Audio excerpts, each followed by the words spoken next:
Hi friends, ഇന്ന് ഞാനിതാ ഒരു ഡേ ഇൻ മൈ ലൈഫായിട്ടാണ് വന്നിട്ടുള്ളത്. രാവിലെ തന്നെ മുറ്റത്തിൻ്റെ കോലം നോക്കിയേ, പക്ഷേ ഇതൊന്നും ഞാനല്ലേ ചെയ്തത്. അപ്പോൾ ഈ മഴയെല്ലാം കൊണ്ട് ഗാർഡനിലൊന്ന് സെറ്റാക്കാമെന്ന് വിചാരിച്ചു. അപ്പോൾ ചെടികളും കാര്യങ്ങളെല്ലാം കട്ടാക്കലാണ്. അപ്പോൾ അണ്ണനെ വിളിച്ചിരുന്നു കേട്ടോ. അപ്പോൾ രാവിലെ തന്നെ വന്നിട്ട് ഇതാ എല്ലാം ഞാൻ പറഞ്ഞു മാക്സിമം കട്ടാക്കിക്കോ. എന്ന് വെച്ചാൽ അടിച്ചു വാരാനുള്ള കുറച്ചൊരു ബുദ്ധിമുട്ടും കാര്യങ്ങളെല്ലാം ഉള്ളത് കൊണ്ട് തന്നെ കുറച്ച് ഇപ്പോൾ ഞാൻ എന്താ വെച്ചാൽ കഴിഞ്ഞ വീഡിയോയിൽ ഞാൻ പറഞ്ഞിരുന്നു. അപ്പോൾ അറിയാത്ത ഇത് ആദ്യമായിട്ട് കാണുന്നവരോട് തന്നെ ഞാൻ പറയുന്നത് എനിക്കിപ്പോൾ റെസ്റ്റാണ്, അതുകൊണ്ട് അടിക്കലും ഇതൊന്നും നടക്കില്ല. അതുകൊണ്ട് തന്നെ ഞാൻ പറഞ്ഞു മാക്സിമം അങ്ങ് കട്ടാക്കിക്കോ, ഭംഗിയല്ല പ്രാധാന്യം, എൻ്റെ ഹെൽത്താണ് പ്രാധാന്യം എന്ന് പറഞ്ഞു. അങ്ങനെ ഇത് നോക്കി എല്ലാം അങ്ങ് കട്ടാക്കലുണ്ട്. പിന്നെ ഒരു കാര്യം കാണിച്ചേരെ, എൻ്റെ വീട്ടിലിതാ ഫസ്റ്റായിട്ടുണ്ടായത് റംബൂട്ടാനാണ്. ഈ കുഞ്ഞി ചെടിമലി നോക്കിയേ, പക്ഷേ ഇതിൽ നിറയെ ഉണ്ടായിരുന്നു, പക്ഷേ കുറേ വീണുപോയി. അപ്പോൾ വീട്ടിലുണ്ടായിട്ട് കഴിക്കുന്നതിന് വേറൊരു രസമല്ലേ. എനിക്ക് ഈ വീട്ടിലെല്ലാം ഉണ്ടായിട്ട് കാണാൻ ഭയങ്കര ഇഷ്ടമാണ് കേട്ടോ. ഇതാ പിന്നെ രാവിലെ തന്നെ ഞാൻ വിചാരിച്ചു നമ്മുടെ പനീർ ദോശയില്ലേ അതുണ്ടാക്കാമെന്ന്. അങ്ങനെ ഇതാ 2 ഇടത്തരം വലിപ്പമുള്ള ഉള്ളി എങ്ങനെ സ്ക്വയറാക്കിയിട്ടാണ് മുറിച്ചിട്ടുള്ളത്. അതേ വലിപ്പത്തിൽ തന്നെ ക്യാരറ്റും കട്ടാക്കി എടുത്തിട്ട് അത് ജസ്റ്റ് ഒന്ന് വാട്ടിയിട്ട് അതിൻ്റെ മുകളിൽ തന്നെ ക്യാരറ്റ് ഇട്ടിട്ട് അതും നല്ലോണം ഒന്ന് വാട്ടി, ക്യാരറ്റെല്ലാം കുറച്ചൊന്ന് വേവില്ലേ, അങ്ങനെ വെന്തതിന് ശേഷം ഇപ്പോൾ ബട്ടറിലാണ് നമ്മൾ ഇതെല്ലാം വാട്ടിയെടുക്കുന്നത്. അപ്പോൾ ബട്ടർ പോരാത്തതുകൊണ്ട് കുറച്ചും കൂടി ഒഴിച്ച് കൊടുത്തിട്ടുണ്ട്. പിന്നെ പനീറിന് ക്യൂബായിട്ടുള്ള പനീർ കടയിൽ നിന്ന് വാങ്ങിയതാണ്. അപ്പോൾ അതിനൊരു പീസും കൂടി ആക്കിയിട്ട് അതും കൂടി ഇട്ടിട്ട് ഇളക്കി കൊടുക്കുക കേട്ടോ. അപ്പോൾ പനീർ ഉടനെ പോവാതെ ശ്രദ്ധിക്കണം, പെട്ടെന്ന് തന്നെ വെന്ത് കിട്ടുക പനീറല്ലോ. അപ്പോൾ ജസ്റ്റ് ഇതെല്ലാം മിക്സായതിന് ശേഷം ഇതിലേക്ക് ഞാൻ 4 വശം തക്കാളിയും അരക്കഷ്ണം ക്യാപ്സിക്കവും കൂടി സ്ക്വയറാക്കിയിട്ട് മുറിച്ചിട്ടിട്ടുണ്ട്. അപ്പോൾ നമ്മൾ എന്ത് ചേർക്കുന്നേരം ഒരേ ലെവലിൽ മുറിച്ച് കഴിഞ്ഞാൽ നല്ല ഭംഗിയായിരിക്കും കേട്ടോ അത് കാണാൻ. എന്നിട്ട് ഇതെല്ലാം നല്ലവണ്ണം ഒന്ന് മിക്സാക്കി, പിന്നെ ക്യാപ്സിക്കം ഒന്നും അധികം വേവും കാര്യങ്ങളൊന്നും ഇല്ലല്ലോ, ജസ്റ്റ് ഒന്ന് അതിലേക്ക് ഇട്ടിട്ടൊന്ന് വഴറ്റി കൊടുക്കുക. പിന്നെ ആവശ്യത്തിന് കുരുമുളകും 1/2 സ്പൂൺ ഗരം മസാലയും കൂടി ഇതിൽ ചേർത്ത് കൊടുക്കുന്നുണ്ട്. അപ്പോൾ എരിവിന് ആവശ്യത്തിന് ഞാനിപ്പോൾ കുറച്ചേ ചേർത്തിട്ടുള്ളൂ. നിങ്ങൾക്ക് നല്ല എരിവ് വേണം, നല്ല എരിവിൽ കുരുമുളക് കൂടുതലിടുക കേട്ടോ. അങ്ങനെ മസാല എല്ലാം റെഡിയായി. പിന്നെ ഇതാ നമ്മുടെ ഇഡ്ഡലി മാവ്, ഇത് കാണിച്ച് നിങ്ങളെപ്പോൾ എന്നറിയില്ല എന്നെ പിടിച്ചിട്ടടിക്കുന്നത്.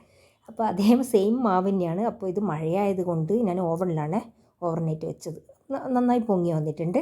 അപ്പോൾ അതിനെക്കൊണ്ട് നമുക്ക് ഓരോരോ ദോശയായിട്ട് ചുട്ടെടുക്കുക കേട്ടോ. നമ്മുടെ ഈ ദോശ ചുടുന്ന പ്രോസസ്സ് എന്ന് വെച്ചാൽ എനിക്ക് ഭയങ്കര ഇഷ്ടമുള്ളൊരു കാര്യമാണ്. കല്ലെത്രയാണ് അത്രത്തോളം വലുപ്പത്തിൽ പരത്തി വെച്ചിട്ടുണ്ട് കേട്ടോ. പക്ഷേങ്കിൽ ഫസ്റ്റത്തെ ദോശ അധികം ഫ്ലോപ്പാവില്ല.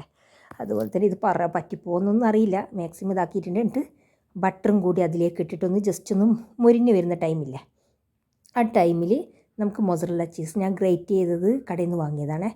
അപ്പോൾ എല്ലാവരും കടയിൽ നിന്ന് തന്നെയാണ് വാങ്ങാൻ, അത് കൊടുക്കണം. അപ്പോൾ എൻ്റെ വായിൽ നിന്ന് വീണ് പോയതാണ് കേട്ടോ, എല്ലാവരും ക്ഷമിക്കണേ.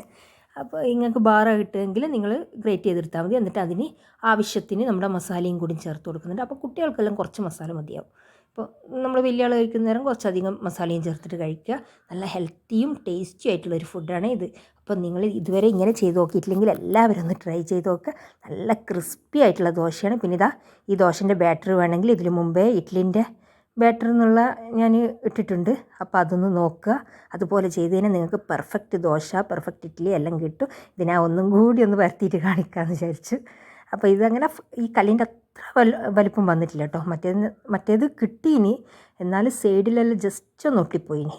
അപ്പോൾ ഇത് 2ാമത്തെ ദോശയാണ്. ഇത് കിട്ടുമെന്ന് പ്രതീക്ഷിക്കുന്നു. ആ ഒരു പ്രതീക്ഷയോട് കൂടിയിട്ടാണ് ഞാൻ ഈ പരത്തിയെടുക്കുന്നത് കേട്ടോ. എന്താ വെച്ചാൽ നോൺ സ്റ്റിക്ക് തന്നെയാണ്, പക്ഷേ ഇതിപ്പോൾ ഒരു 3 കൊല്ലത്തിന് മീതിയായി ഈ കല്ല്. നല്ല വൃത്തിയിലെല്ലാം കിട്ടലുണ്ട്. എന്നാലും ഫസ്റ്റ് ചൂടുന്ന കുറച്ചൊന്ന് നമ്മളൊന്ന് കളിപ്പിക്കും കേട്ടോ, ഇങ്ങനെ പറ്റണോ വേണ്ടിയോ എന്നുള്ള.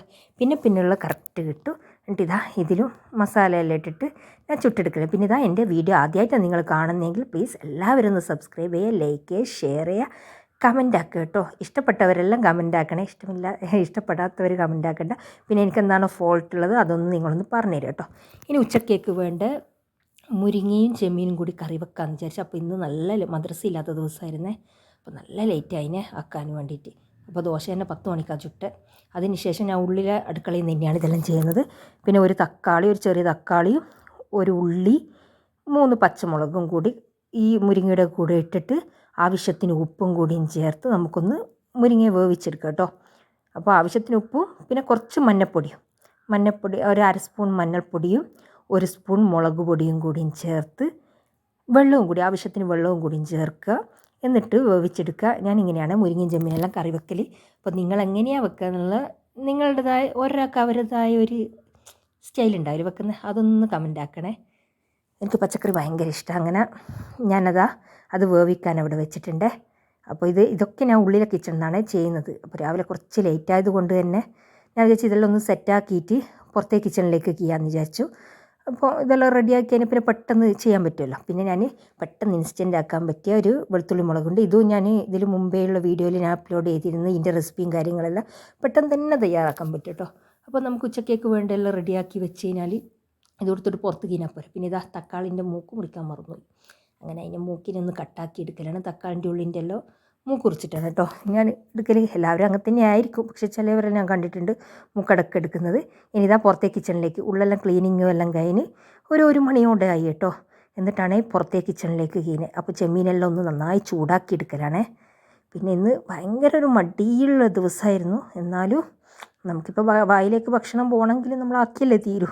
അങ്ങനെ ആക്കിയെടുക്കണം. പിന്നെ ചെമ്മീൻ ചൂടാക്കി അതേ ചീനച്ചട്ടിയിൽ തന്നെ ഞാൻ കടുക് പൊട്ടിക്കലാണ്. എന്താ വെച്ചാൽ കുറേ പാത്രം എടുത്തിട്ട് അതെല്ലാം കഴുകാൻ ഞാൻ തന്നെ കഴുകണ്ടേ, അത് വിചാരിച്ചിട്ടാണ്. അപ്പോൾ അതിൽ തന്നെ കടുകും പിന്നെ കറിവേപ്പില വറ്റൽമുളകെല്ലാം കൂടി പൊട്ടിച്ചിട്ട് നമ്മൾ മുരിങ്ങയിലേക്ക് ഒഴിച്ചു കൊടുക്കലാണ് കേട്ടോ. അപ്പോൾ ശരിക്കും പറഞ്ഞാൽ ഈ മുരിങ്ങയിലേക്കെല്ലാം ഒഴിക്കുന്നേരം തേങ്ങ അരവും കൂടി ചേർത്തിട്ട് ഒഴിച്ചു കൊടുക്കുന്നതാണ് ഏറ്റവും നല്ലത്. ഇതിപ്പോൾ ഇനിയിപ്പോൾ തേങ്ങ ഞാൻ വിചാരിച്ചു ഇതെല്ലാം കൂടി ഒന്ന് ഈ അടുപ്പത്തുള്ള പണിയെല്ലാം കഴിഞ്ഞിട്ട് തേങ്ങ അരക്കാമെന്ന് വിചാരിച്ചിട്ടാണ്. അപ്പോൾ ഇതാ ഈ എന്താ പറയുക നമ്മുടെ താളിച്ചയില്ലേ, മുളകും എന്താ പറയുക കറിവേപ്പിലയും മുളകും എല്ലാം അതെല്ലാം കൂടി ഒഴിച്ച് അപ്പടം തന്നെ മൂടി വെക്കുക കേട്ടോ. നല്ല ടേസ്റ്റ് ഉണ്ടാവും കറിക്ക്.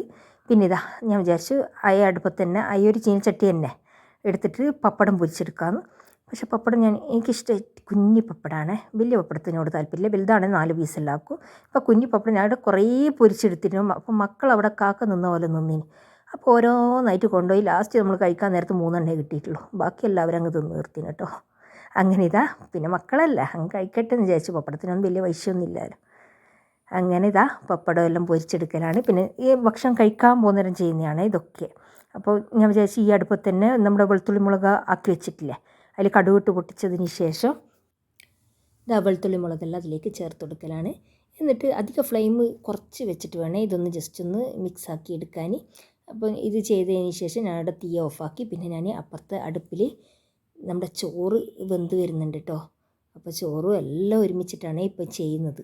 ഇത് നോക്കിയേ. അപ്പോൾ ചോറ് ഇങ്ങനെ വേകുന്നേരം ഈ നമ്മുടെ ഇല്ലേ സ്പൂണോ അങ്ങനെ എന്തെങ്കിലും ഇങ്ങനെ വിലങ്ങനെ വെച്ച് കഴിഞ്ഞാൽ പതച്ച് പുറത്തേക്ക് തൂകിപ്പോകില്ല എന്ന് പറയുന്ന കേൾക്കാം. നോക്കുന്നേരം കറക്റ്റാണ് കേട്ടോ. എന്നിട്ട് ഇതാ ആ ചോറ് വെള്ളം ഊറ്റാൻ വെച്ചു. ആ സമയത്ത് തന്നെ ഇതിൻ്റെ പിയാപ്പിള മീനാണ് എനിക്ക് കിട്ടിയത്. അപ്പോൾ ആ ചട്ടിയിൽ തന്നെ കുറച്ച് വെളിച്ചെണ്ണ ഒഴിച്ച് പിയാപ്പിള മീനെല്ലാം പൊരിച്ചെടുക്കലാണ്. അപ്പോൾ നിങ്ങളുടെ നാട്ടിൽ ഇതിനെന്താ പറയുകയെന്നുള്ളതൊന്ന് കമൻ്റ് ആക്കണേ. അപ്പോൾ കിളിമീനി അങ്ങനെ പലതും പറയുന്ന കേൾക്കുന്നുണ്ട്. ഞാനിവിടെ പിയാപ്പിള മീൻ എന്നാണ് പറയൽ. എന്നാൽ ഇതും കൂടി പൊരിച്ചതിന് ശേഷം വേഗം തന്നെ എല്ലാവരും ചൂടോടുകൂടി ചോറും കൂടിയും കഴിച്ചു. പിന്നെ ചോറിന് ഒന്നും കാര്യമായിട്ട് ഞാനിവിടെ പുളിമുളക് ഇട്ടതോ അങ്ങനത്തൊന്നും ഇല്ലായിരുന്നു. അപ്പോൾ ഇത് പൊരിച്ചാൽ പിന്നെ കുറച്ച് ഉപ്പ് മാങ്ങ വെളുത്തുള്ളി മുളക് ചാറ് ഇത് മാത്രം മതിയായിരുന്നു. പിന്നെ ഇതാ വൈകുന്നേരം ഈ ബ്രെഡിൽ ബട്ടർ സ്പ്രെഡാക്കിയിട്ട് കുറച്ച് ഡ്രൈ ഫ്രൂട്ട് ഇട്ടിട്ട് ഞങ്ങളും കഴിച്ചു. പിന്നെ ബ്രെഡിൽ കുറച്ച് ന്യൂട്രല്ല സ്പ്രെഡാക്കിയിട്ട് അതിൻ്റെ മുകളിൽ ഡ്രൈ ഫ്രൂട്ട് ഇട്ടിട്ട് മക്കൾക്കും കൂടിയും കൊടുത്തേ. പിന്നെ ഹോർലിക്സാണ് വൈകുന്നേരം ആക്കിയെന്ന് വെച്ചാൽ ചായ അങ്ങനെ വൈകുന്നേരം നമ്മളാരും കുടിക്കാറില്ല. ഇനി നല്ലൊരു വീഡിയോയുമായി വീണ്ടും കാണുന്നത് വരെ എല്ലാവർക്കും ബൈ. പിന്നെ സബ്സ്ക്രൈബ് ചെയ്യാൻ മറക്കരുതേ.